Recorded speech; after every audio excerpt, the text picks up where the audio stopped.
اب ایران کے علاوہ پاکستان بھی زیر بحث دنیا میں اس لیے ہے کہ ہم نے کل ایک کلپ چلایا بنیامین نیتن یاہو کا، جس میں وہ ایران کے ساتھ ہی پاکستان کو گن رہے ہیں کہ یہ اگلا خطرہ ہو سکتا ہے۔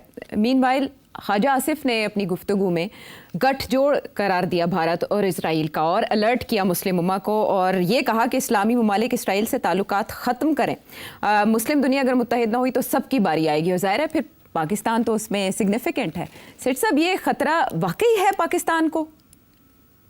دیکھیے، میں نے بھی کہا تھا کہ Pakistan will be next after Iran, جی، مگر میرا مطلب کیا تھا آج تھوڑی سی وضاحت کر دیتے ہیں۔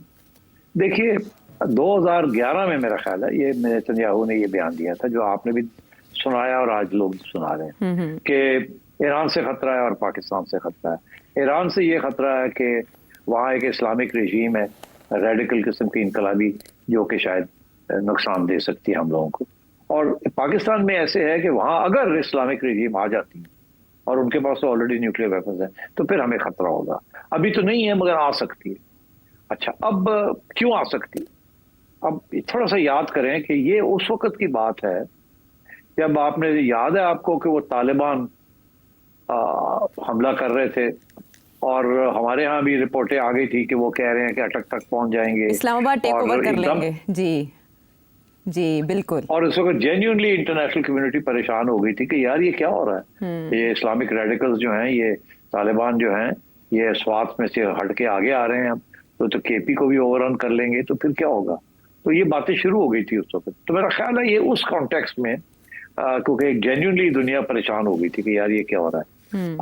بٹ میرا خیال ہے کہ اس کے بعد کوئی اس قسم کی چیز نہیں ہوئی، یہاں تک کہ اس کے بعد تو کوشش جاری رہی ہے اسرائیل کی اور امریکہ کی کہ کسی طریقے کے ساتھ پاکستان کو ذرا ان کا رویہ نرم کیا جائے۔ ابھی حال ہی میں آپ نے دیکھا نہیں کہ ہمارے پرانے دوست نسیم اشرف صاحب، وہ بھی ایک ڈیلیگیشن لے کے گئے ہوئے تھے، اور یہ نسیم اشرف صاحب وہی ہیں جو کہ ایک زمانے میں پی سی بی کے چیئرمین بھی رہے ہیں اور مشرف صاحب کے یار تھے، اور منسٹر بھی رہے ہیں مشرف صاحب کے دور میں، اور مشرف صاحب کے دور میں خورشید قصوری کی اور اسرائیلی فارن منسٹر کی بھی ایک خفیہ ہلو ہائی ہو چکی تھی ترکی کے اندر، آپ کو یاد ہوگا۔ جی بالکل، ایکسیڈنٹلی کہا جاتا ہے، ایسے ہی ہوتا ہے، اتفاقیہ ملاقات، اتفاقیہ، پتہ نہیں خورشید ہوتے کی کرم گیا اتفاقیہ۔ اچھا، اینی وے، اچھا، تو اب بات یہ ہے کہ یہ باتیں تو چلتی رہتی تھی، امریکہ کا بڑا انٹرسٹ ہے، اور اس وقت as you know the Saudis are also keen کہ یار یہ اسرائیل کا مسئلہ ختم کیا جائے، let's get on with life.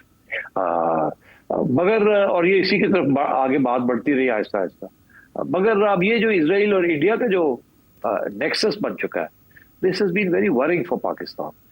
ایک زمانہ تھا، میں خود سنتا تھا serving and retired military officials کو، وہ کہتے تھے کہ ہمارا پرابلم کیا ہے اسرائیل کے ساتھ، Palestine is not our problem, ہمارے تو بڑا نقصان ہو رہا ہے، اسرائیل اتنا انڈیا کے قریب ہو گیا ہے، انڈیا کی ہیلپ کر رہا ہے، ہمیں نقصان ہو رہا ہے، تو what's the problem, we should also have a relationship with اسرائیل۔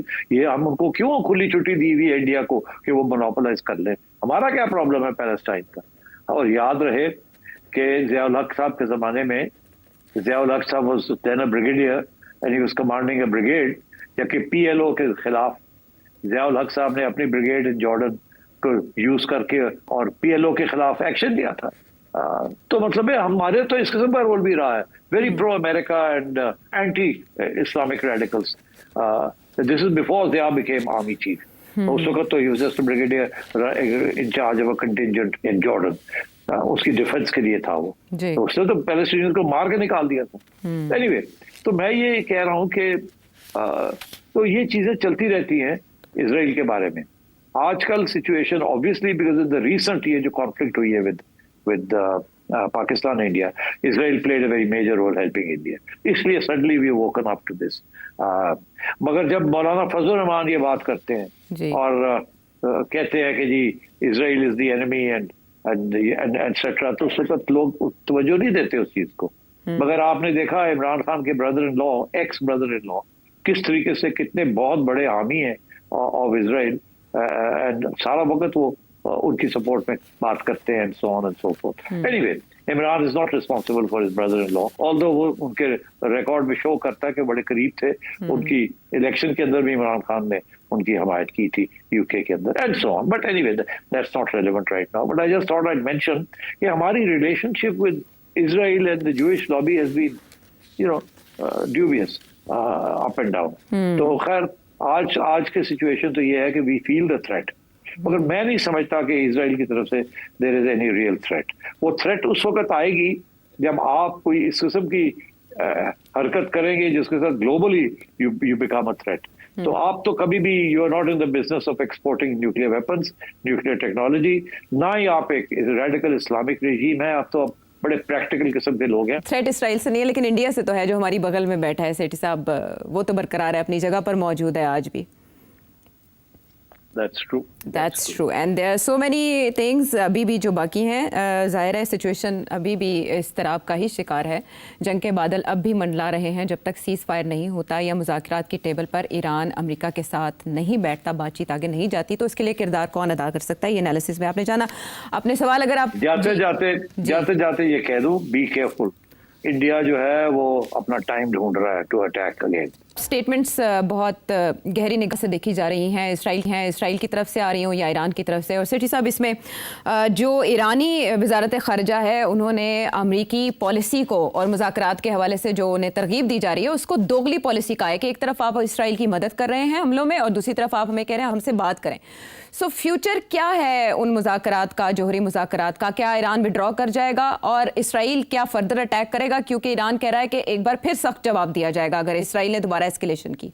देखिए ना, ये जो राउंड होने जा रहा था ये छठा राउंड था और 5 राउंड्स के अंदर रत्ती भर प्रोग्रेस नहीं हुई.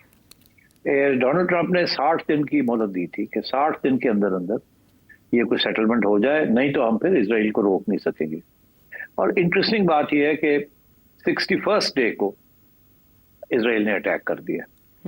इसका ये मतलब है कि इसराइल एंड अमेरिका इकट्ठे थे इस सब चीज के अंदर.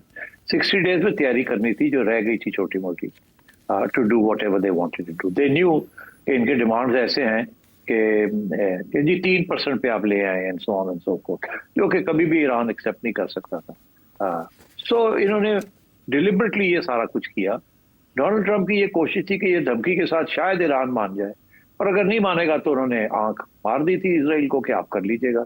अभी जितने भी मैंने वेस्टर्न एनालिस्ट के तबसरे सुने हैं इंडिपेंडेंट लोगों के, सारे ये कह रहे हैं कि सिर्फ अमेरिका नहीं, फ्रांस भी फुली इन्वॉल्व था, तो इंफॉर्मेशन भी थी. और अभी आपने फ्रेंच प्रेसिडेंट के बयान तो सुन ही लिए, he is very pro Israel, और वो जिस किस्म की बातें कर रहे हैं, वेरी अग्रेसिव, कि हम ये भी हेल्प करेंगे और ये भी करेंगे और वो भी करेंगे and so on and so fourth. और यूके जो है वो ऑफिशियली तो साइलेंट है, मगर रशिया ने जो इल्जाम लगाया यूके के ऊपर कि जी आपके साइप्रस बेस से भी आपके जहाज उड़े हैं और आपने मिसाइल्स को डाउन किया, ईरानियन मिसाइल्स को एंड सो ऑन, जिसकी रिस्पॉन्स यूनाइटेड नेशंस में उनकी रिप्रेजेंटेटिव ने दिया है कि नो कॉल्ड इट नॉनसेंस, कि बिल्कुल रबिश है, नॉनसेंस है. मगर ये हो नहीं सकता कि MI5, MI6, SPU और मोसाद इनके पुराने तल्लुकात है, हर चीज में ताउन करते हैं including with CIA. It's a closely net intelligence network, और ये हो नहीं सकता कि इनकी इंटेलिजेंस एजेंसियां जो हैं German, French, British and American, ये इकट्ठे काम करती हैं. They share information and intelligence, and on this score मेरा ख्याल है they were all on board to a greater or lesser extent. मेरा ख्याल है मेन जो थी वो तो CIA एंड मोसाद, बट मेरा ख्याल है British and French intelligence also involve, and so therefore सब अपने आप को कह रहे हैं हम तो कुछ नहीं, हमने तो किया कुछ नहीं. वो इसीलिए because now they want to move on and try and negotiate once, start negotiating once again.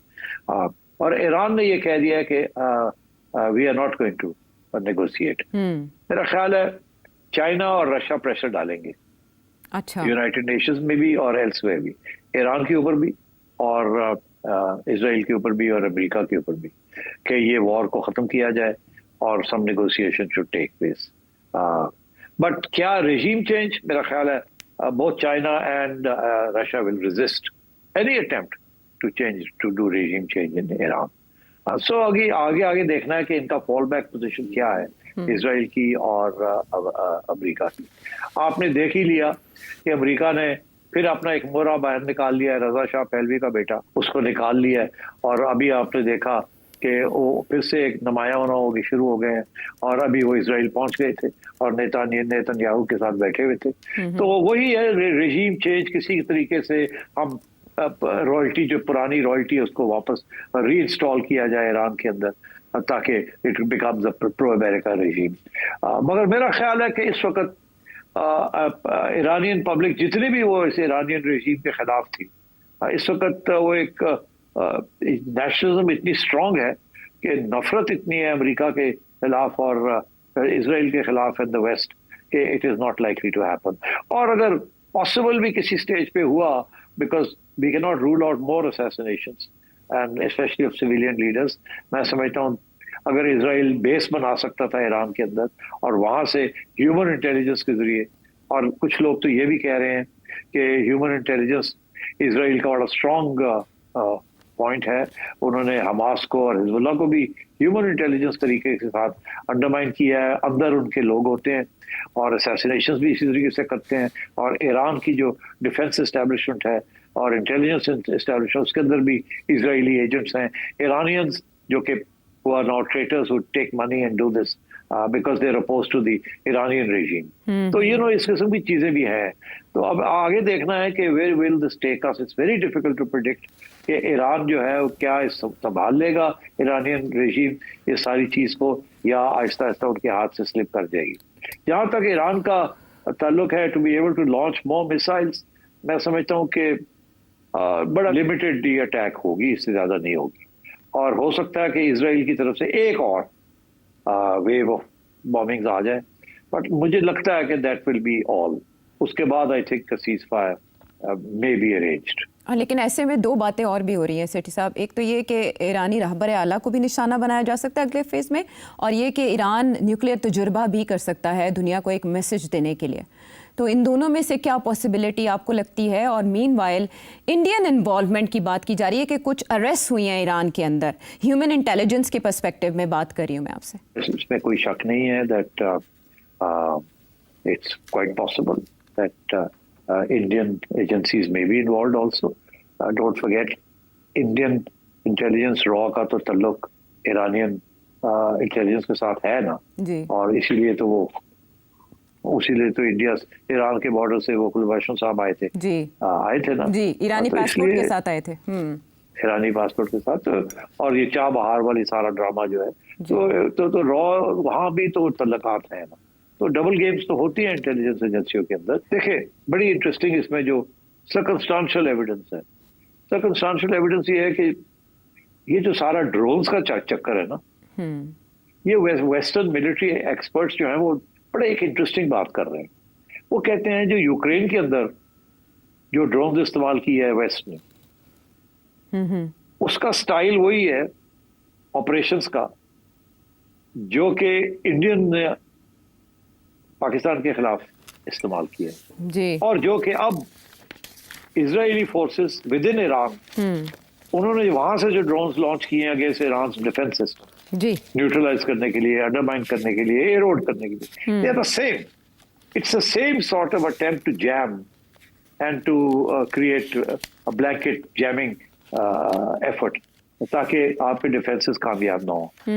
This is why India ने पहले ड्रोन्स लॉन्च की थी अगेंस्ट पाकिस्तानी डिफेंसेस ताकि इंडिया के जब एयरक्राफ्ट आए तो they can get a safe passage.